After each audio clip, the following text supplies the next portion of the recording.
How often do you find yourself buried in something that takes a lot of concentration? You've gotten into the flow, and then all of a sudden, knock, knock, knock, there's a team member knocking on your door or pinging you on Slack, interrupting your train of thought because they had something where they come into you for a decision and you wonder why they didn't handle it themselves. And when that happens, it takes more than that 5 minutes because it breaks your concentration. And as a result of that, that 5 minute question turns into maybe 20, 30 minutes of you talking with them and then having to get back into that level of concentration again. But by teaching your team not to interrupt you, to be able to think for themselves and come to you with answers and solutions before they make a decision, is going to be able to help them be more strategic in their work. It's going to reinforce their learning. They're going to be better team members, and you won't be having your concentration broken as often. You will be regaining so much time. So think about it. Every time your team, especially if they rely on you for decisions for everything, those interruptions, they slow your progress, increase dependency, and keep your firm from scaling. This is Loren Fogelman with Business Success Solution. And part of what I'm focusing on is how to be able to give your team critical thinking skills in order for them to solve problems and be able to act confidently without waiting for your input every single time. So that is what I want to focus on today and giving you a framework, because by doing this, teach them how to have those critical thinking skills so they're less dependent on you, allows your firm to scale. It allows you to focus on growth and also higher level services for your clients. So those small decisions, maybe they are invoice follow-ups, client questions, or how to structure reports, whatever they are, you have someone coming to you about those things. And they are pretty elementary from your point of view. You think they ought to know this by now or be able to figure it out on their own. But instead, when they get to that point where they feel like they're at a standstill or they're not confident in moving forward, they come into you for input, and that's when the workflow stops, especially if you're not available for them right at that moment. So this is something that is creating a bottleneck in your firm. Now, think about it. On the other hand, if you had a team that came to you less often, what would you do with that freed up time each week? And how much time would it actually free up each week? Would you then focus on your own business development, maybe improving services, or even taking back some personal time without any guilt or worry? So we want to be able to look at how to teach your team to be more independent thinkers and have some of those critical thinking skills. So I'm going to teach you a couple of steps on how to be able to get started so that your team is more self-reliant and they get confidence on how to be able to figure things out for themselves instead of coming to you for the easy solution, because all they had to do is interrupt you, you tell them what to do, or you do it yourself, and then they get to go back. So I want to be able to show them how to be able to put a little bit more effort into things before they go ahead and interrupt you.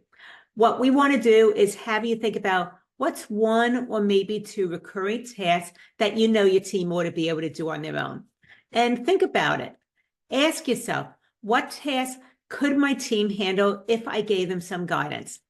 And if I was able to give them that where they were more independent, how much time would that free up for me? So something to think about is maybe you want to approach one of your team members and ask, which client reports do you feel most confident handling from start to finish?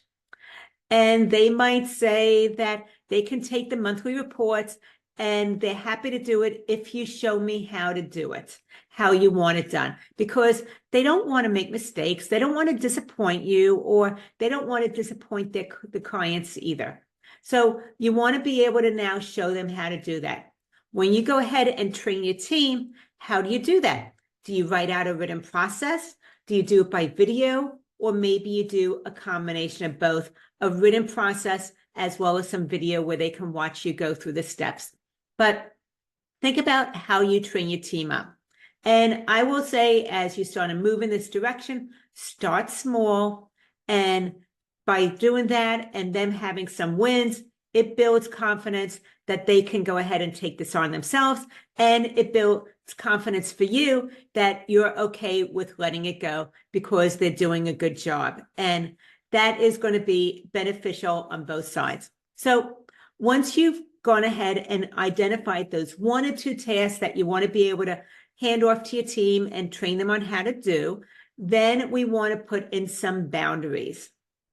This is where your team knows what they can decide on their own and when they need some input. Maybe it's input from you, maybe it's input from someone who's more senior than them that's on the team, so that there's a layer between them and you. You're not getting as many interruptions. But by doing this, it helps to establish some clarity as to what's okay to move forward with and when they need to be able to seek out help. And as a result, they don't freeze up as much, but it also starts to minimize the interruptions. So for something like bookkeeping services, you want to be able to say, okay, you can go ahead and handle the invoice follow-ups completely, send the reminders, make the calls, and if there's any escalation within the policy, go ahead and implement that, as long as you're really clear on what our policy is and how you want to approach that. And the times to bring me things to my attention is when things maybe are outside of scope. So those outside of scope requests, you want them to be able to come to you. And there might even be some guidelines regarding outside of scope requests as well that you give them as you're creating more structure around this. So once again, giving them some guidance about what to do and where they need to come to you or someone that's more senior than them. And then if it's something around tax and a client is reaching out with a tax question, maybe you can say, you can handle those straightforward questions that we've encountered before. And anything that is more client specific or more complex, then go ahead and come to me. So once again, we now have the 1 or 2 things that you're going to start to delegate to them and be able to teach them how to do. Now you've created some structure and boundaries on how they can move forward on their own and when they ought to go ahead and maybe check in about guidance on what to do and how to be able to proceed forward. Now we're coming to the next step, which is being able to promote them, encourage them to be problem solvers. So when they are looking at something where they don't actually know the answer right away or know how to do it right away, we're going to give them some guidance. Before they come and reach out to you or go to that more senior member, we want them to do 3 things. We want them to be able to answer 3 things. The very first one is, what would you do in this situation? So we want them to be able to understand what they would do in this situation. And then we want them to come up with 2 options on how to move forward and the pros and cons of each, why this is a good decision and why this might not be the best decision. And then we want them to tell you which one they recommend and why. So those 3 questions or statements are going to help them to start things through on their own, as opposed to just coming to you or someone else for the easy answers. Once again, what would you do here? And give me 1 or 2 options along with the pros and cons. And then which one do you recommend and why? Those are the 3 questions you want them to be able to ask and answer before they reach out to you or somebody else. So if it is where a team member is stuck, they need to get some guidance, what you want them to be able to present to you is, I see 2 ways to handle this client request. Option 1 goes ahead and saves time, but delays the report. Option 2 keeps the schedule, but requires a couple extra steps.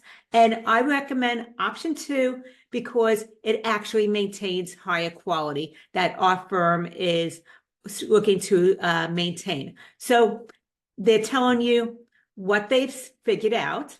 They've given you the options and why each one is maybe good or better, the pros and cons, and then which one they recommend and why.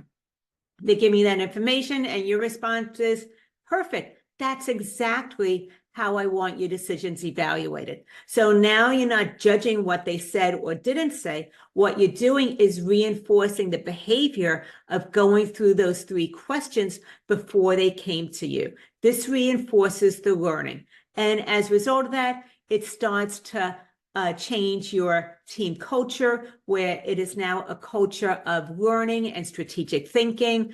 They're encouraged to be able to figure things out independently. They gain confidence in that, and they are now going to become proactive problem solvers, no matter which role someone is in. So once again, this applies to all roles within your firm, no matter how small or how big that role is. We want to encourage everybody in the firm to be able to figure things out on their own before they come and reach out to you or somebody else.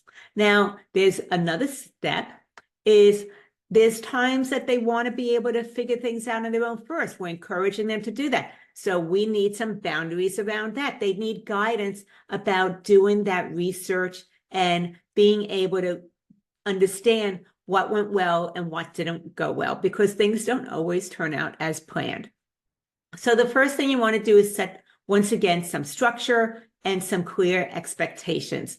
As far as what to do, as far as research on their own, if it's maybe a quick procedural question, they're allowed to spend 5 to 10 minutes on their own researching first on what the options are and which one that they think is a best way to move forward. So that's one thing as far as the simple things, the procedures. Now, if this is something a little bit more complex, or it is specifically about a client question, then they have the ability to spend 15 to 30 minutes being able to figure out what their options are, pros and cons, and which one that they think is the best option before moving forward. We're maintaining that 3-step framework, but now we're giving them some guidance as to how much time, so that they don't get caught up and like 2 hours later, they're still trying to figure everything out.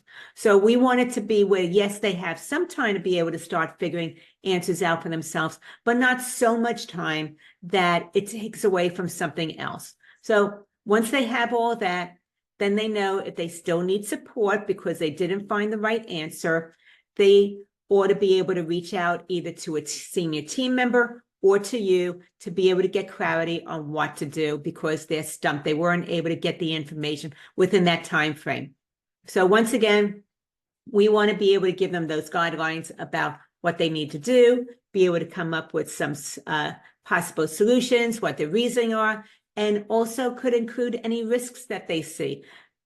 And yes, this is something new, which means that perfection is not going to be the standard or apply yet. Because with anything new, there will be mistakes, or there will be times that they didn't do it exactly as you would like, and that it's going to create learning opportunities. So once again, don't see mistakes as failure or something to get angry with them at, because they put the effort in with what you told them to do and be more critical thinkers. But they need to be able to realize that there's times it's not going to work out as planned, and those mistakes become learning opportunities. And I understand that sometimes they seem like expensive ones, and then you second guess yourself.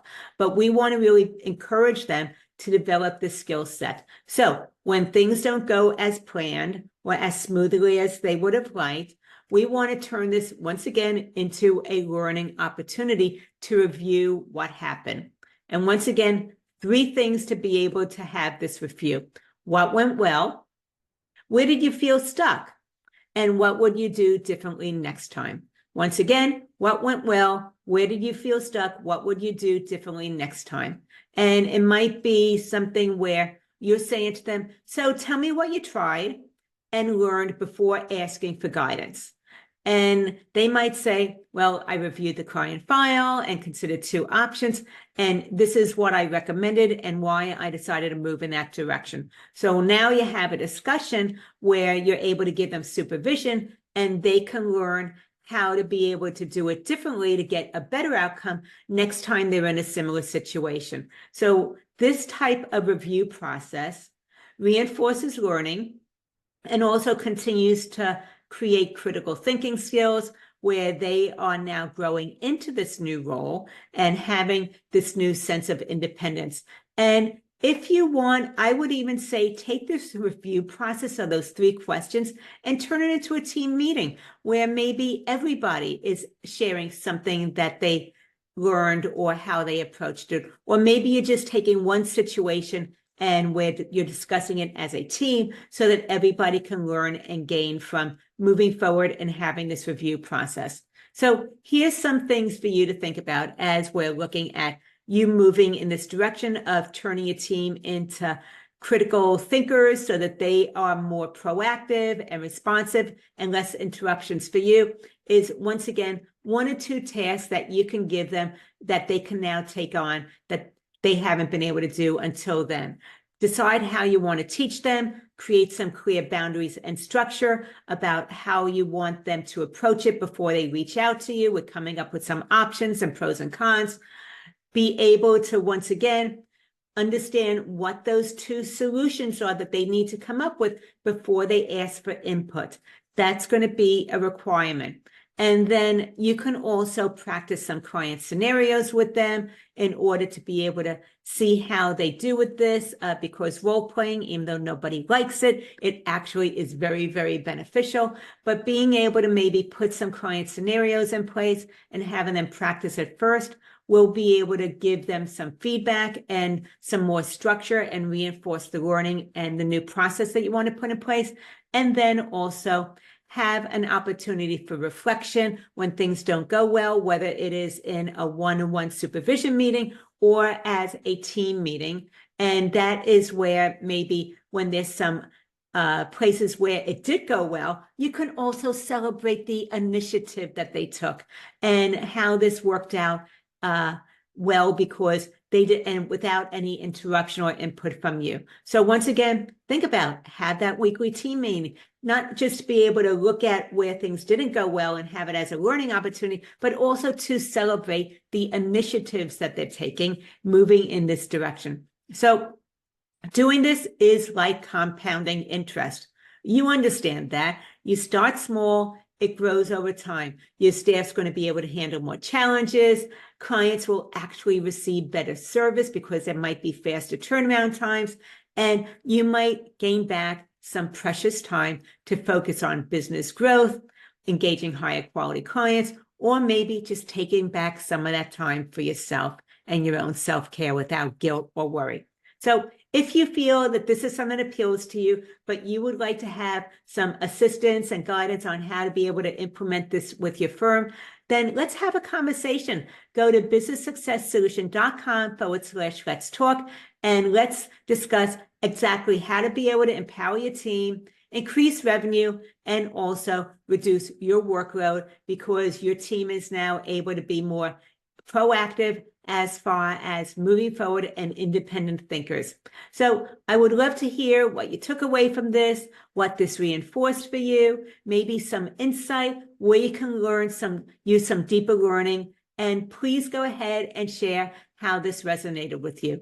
But once again, right now, all I want you to do is pick that one task you want to delegate to a team member. Think about how to be able to give them this framework in order to be able to encourage them to be more independent and critical thinking, and start small, offer some structure, and watch your team rise up to the challenge. You can do this. Loren Fogelman with Business Success Solution, showing accounting firm owners how to be able to double their revenue, working half the time.